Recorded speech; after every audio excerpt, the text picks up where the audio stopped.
What is going on, everybody? Welcome back to Big Blue Avenue here on our Giants channel. Make sure to go follow us on Instagram, Twitter, and our YouTube channel at Big Blue Avenue. Just put up a video the other day about the addition of Raquel Armstead. And today's video is going to be a little different. What I'm going to do is dive into the inside linebacker depth chart. This is a position that always intrigues me personally as a Giants fan every single year, because it seems like over the past 20 some odd years, we've really struggled in pass coverage at that inside linebacker position, traditionally against tight ends.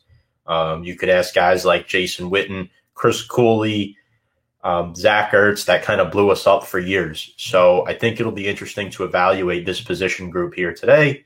And the reason why I do that is because there's one player who kind of sticks out to me under the radar, which I'll get into in a few moments. But first, I want to really dive into who we have on this New York Giants roster, as I do expect this defense to be a top 5 unit in 2021 if everybody stays healthy, or if majority of the defense stays healthy, because what we did was we added more depth to that defense in free agency and the draft. The only key cog that we really lost on that defense was Dalvin Tomlinson, and we replaced him with Danny Shelton, and then we re-signed Austin Johnson. Plus, I expect B.J. Hill to see more reps as well. And we still have Dexter Lawrence and Leonard Williams on that line. But the linebacking core is a little bit different. We don't have as much depth at that position. We added some edge rushers in the draft. But inside-wise, last year, the two players that really saw the most starting reps were Blake Martinez and Tay Crowder. And the Giants like to use a lot of defensive backs. So more often than not, there's only one linebacker on the field, one true inside linebacker, and that usually was Blake Martinez last year. He was a captain for the team. He is a defensive juggernaut, in my personal opinion. I think it's going to be interesting because right now the Giants have 6 inside linebackers on this roster heading into camp. I think 4 are going to make the final 53-man roster.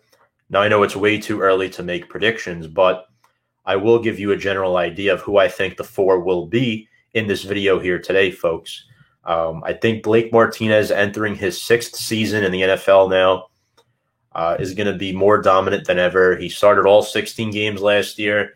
The man had over 150 tackles, 3 sacks, 5 passes defended. He was much improved in the pass game and had 2 forced fumbles plus 1 interception. He will clearly be the top inside linebacker for the New York Football Giants. Overall, he was so good against the run, and obviously having a good defensive front helped him out. But as you can see, he was good rushing the quarterback as well, as he takes down Nick Mullins right there for a sack. And he was really good in open field. He didn't miss many tackles. He was really good defending in the red zone as well, making tackles. And also, he broke up passes. He went up against some of the best receivers in the NFL and was able to dislodge some balls. Another thing, too, I really like about Blake Martinez that goes unnoticed is that he reads the play before it happens. A lot of linebackers can't do that, and he also has a knack for helping cause turnovers, whether he is the recipient of that turnover or if he helps out on that play, as he makes a good assist there, stripping the ball away from Ronald Jones against Tampa Bay. That was recovered by rookie corner Darnay Holmes. And I think Blake Martinez will continue to be a captain for this football team, be a leader, and take that next step forward in 2021. Now, the other starting linebacker last year who was possibly not even supposed to make the team was Tay Crowder in his 2nd season now. And he was Mr. Irrelevant in last year's draft out of Georgia. Final pick of the 2020 draft. 24 years old, played in 11 games last year, starting 6, partially, in fact, to David Mayo, who tore his meniscus in preseason. The Giants cut Ryan Connolly on cut down day. Devontae Downs didn't really pan out, so Tay Crowder got a lot of time. In those 11 games and 6 starts, he totaled 57 tackles, 3 tackles for loss, 3 QB hits, 1 sack, and that 1 fumble return for a touchdown, which was the eventual game-winning play against the Washington football team back in 2020. And here are a few highlights of Tay Crowder that I happen to really like. He's very fast. He's able to track down quick backs. You could see him circle there in the formation. He's able to get to the outside and eliminate outside zone runs. You can see here against Washington, this is a little jet sweep. That player has no chance. And again, here, he fills the hole. He finds the running back. That's Nick Chubb. He's not easy to bring down, and he gets there. Him, Jabal Sheard. You can see, again, the Browns put a tight end in motion. Browns have one of the best offensive lines in the NFL, and Crowder is the one man that was let loose on that play. Here you can see against Arizona, he helps force an incompletion on Kyler Murray. So he also has the ability to rush the quarterback. I think he should compete with the free agent linebacker we brought in Reggie Ragland for that second starting role. And Crowder probably right now is slated to start at that second inside linebacker spot, but I would not be surprised if he loses it to Reggie Ragland, who has that experience factor. He's entering his fifth season now, 27 years old. He's a second-round pick out of Alabama back in the 2016 draft by the Buffalo Bills, actually. They drafted him, and what happened was he missed the entire 2016 season due to a torn ACL. Then he was traded to the Chiefs. Back in 2017, he played 3 seasons for them, won the Super Bowl, and his last year with the Chiefs. So far throughout his NFL career, he's played 58 games and 38 starts over 4 seasons that he's played in. So I'm not going to go ahead and call this player a seasoned veteran, but I think he's a guy that's going to help the Giants out a lot in run defense and potentially in pass coverage as well. However, I do think that Blake Martinez and Tay Crowder both have a step up on Reggie Ragland in pass defense.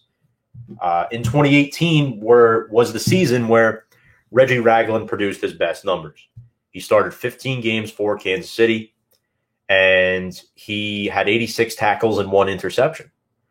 And then last year, he played for the Detroit Lions, so it was interesting. He only played 3 years with the Chiefs, but remember, he was with Buffalo his rookie year. He tore his ACL, so that end of the third year with the Chiefs was the end of his rookie contract. So he signed the 1 year with the Detroit Lions in 2020. He started just 6 games last year. He had 52 tackles, 1 sack, and 1 forced fumble. I think either Reggie Ragland or Tay Crowder will be starting inside next to Blake Martinez for the Week 1 game against the Denver Broncos. I think it'll be one of those 2 players. I think it's a very under-the-radar battle in training camp that a lot of people don't know about. If you follow us on Twitter at Big Blue Avenue, I alluded to that earlier this week on our account, saying that that's going to be one of the under-the-radar position battles to keep an eye out for in preseason. So I'm really looking forward to that. I'm going to save my little hidden gem for last and show some clips on him as well. The 4th linebacker is, all due respect, my least favorite Giant, Devontae Downs. I was a little disappointed that they brought him back. Devontae Downs is entering his 4th season in the NFL now. He's 25 years old, former 7th-round pick by the Minnesota Vikings back in 2018. The Giants and Vikings love to trade linebackers. And as a rookie, Downs appeared in 11 games. He only made 3 tackles, so he did not do much. Giants claimed him in 2019 as Minnesota let him go. Didn't really do much. 2020, Downs appeared in all 16 games for us, starting 8 of them last season. He had 33 tackles and 1 fumble recovery. He was eventually replaced in favor of Tay Crowder. The team did not elect to tender Devontae Downs, but they did end up re-signing him back in late March. So I think the value that Devontae Downs brings to this team, if any, is his special teams reps. We know Joe Judge, our head coach, is a very, very efficient special teams mind. And Devontae Downs last season had 254 special team snaps. That's a lot. That was ranked 3rd on the Giants, only behind Cam Brown, our rookie, and our special teams captain, Nate Ebner, who was with Joe Judge in New England. So I think Devontae Downs has an uphill battle. Now we move on to TJ Brunson. TJ Brunson is the forgotten player. He was a rookie last year as well. He didn't get much playing time. I believe he was drafted ahead of guys like Carter Coughlin and Tay Crowder, but Brunson, I think Coughlin was actually before Brunson, but Brunson was before Crowder, and Brunson barely ended up seeing the football field. He's 23 years old, was a 7th-round draft pick out of South Carolina. So like Crowder, he played in the SEC, saw a lot of competition. They played against each other. Brunson appeared in just 5 games as a rookie last year. He only made 3 tackles, so a similar stat line to Downs. Again, this is a 7th-round draft pick. You're not going to hit on your 7th-round draft picks more often than not. Brunson had 106 tackles as a junior at South Carolina and 4 sacks, so that obviously popped out on the tape to the Giants back when picking him in 2020. The Giants love their SEC players, especially on defense as of late. So, I'll give T.J. Brunson that. He had a solid college career, and I think hopefully he can be more of a contributor on special teams in 2021 if he makes this roster. However, the last guy that I'm going to talk about is the guy that I think has a real shot to make the final 53-man roster, and that's Cale Garrett. Cale Garrett's a really interesting player because he's 23. He was a UDFA last year out of Missouri. He was picked up by the Tennessee Titans. They released him prior to the regular season, and guess who? The Minnesota Vikings decided to sign him to their practice squad in September, where he later got released 4 to 5 weeks later. Garrett ended up signing a reserve future contract with us back in January with the New York Football Giants. And I think the reason why Cale Garrett went undrafted was in 2019, he had a torn pectoral tendon, which cut his senior year short. And that's also going to hurt your draft stock. We saw big reason why Owusu Karamoa fell this year. A lot of players fell that we didn't know about, and these were some of the reasons why. Injuries, health conditions. Cale Garrett would have been drafted if he didn't get injured in his final season at Mizzou.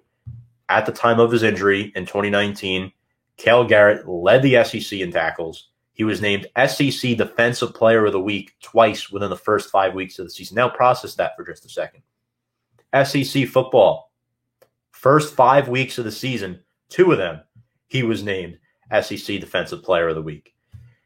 Now we move on to his combine numbers, and this is where things get a little tricky and confusing. You may ask yourself why I'm bringing this up, but it's actually pretty interesting stuff to go over.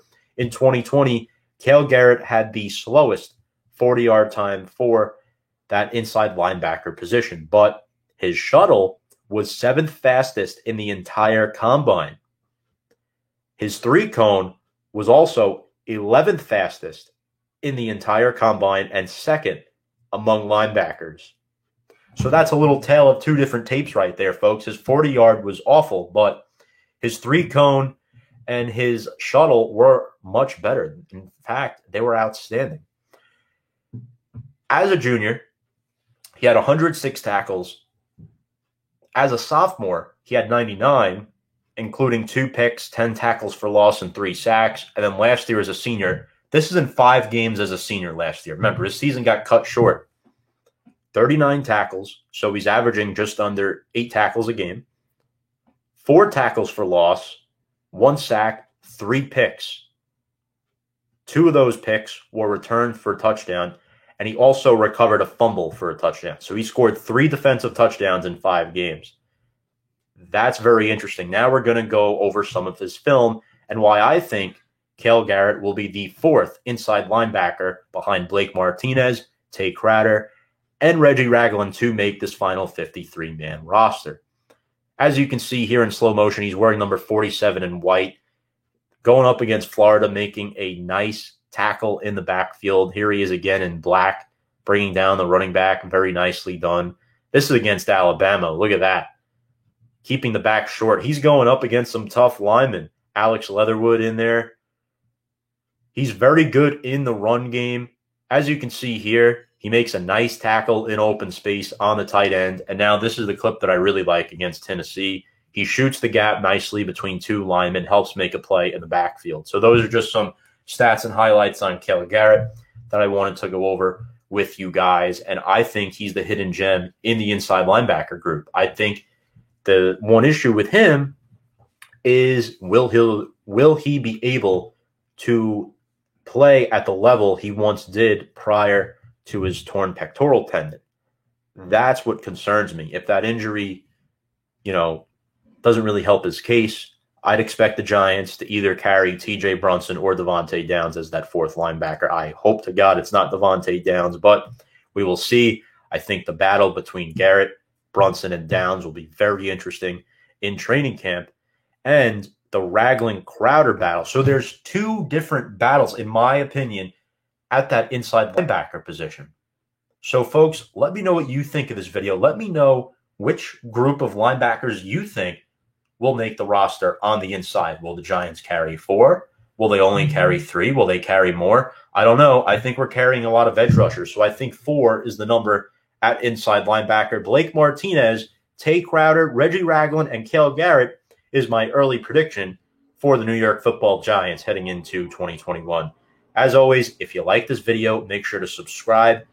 Give this video a thumbs up. Feel free to comment with any questions or comments you may have in the comments section. I'll be happy to answer them. Follow us on Instagram and Twitter as well at Big Blue Avenue. Really appreciate you all joining us today. Have a good one. Let's go, Giants.